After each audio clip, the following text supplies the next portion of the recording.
This will clear up all misconceptions about Antarctica. Watch until end. Antarctica is an ice wall containing the oceans of our known world, like the edge of a giant lake. All large bodies of water require containment, otherwise they will disperse. It's basic science. However, just like any other lake, there is always more land encompassing it. This is why all independent exploration is completely off limits, and all permitted explorations are heavily restricted.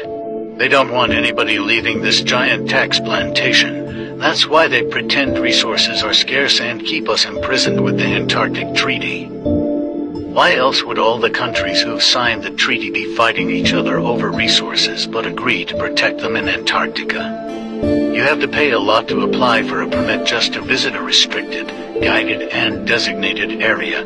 The majority of applications get instantly rejected. And the ones that get accepted are already involved in government-funded projects, and the people who work there are kept like prisoners. There's a guy called Jarl Andi who is a Norwegian explorer.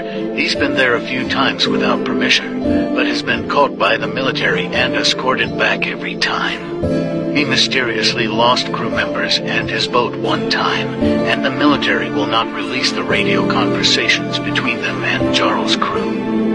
Anything made of metal will flag up on the radars of Navy patrol units, so exploration would have to be en masse because they can't stop us all.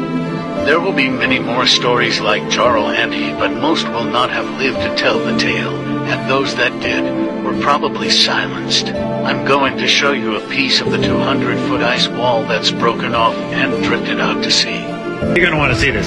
Stretching off into the horizon, we have one of the largest tabular icebergs currently on our planet. It just keeps going. Something this big is kind of hard to comprehend even when it's right in front of you, but this speaks to how much fresh, frozen water is down in the Southern Ocean. For anyone wanting some perspective, take a look at the birds that are flying next to this thing.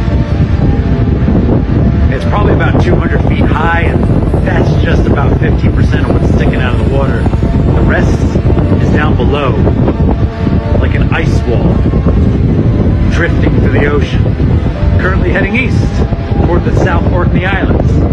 Kind of wouldn't believe it if... This is a flight from Antarctica mainland to Ross Island.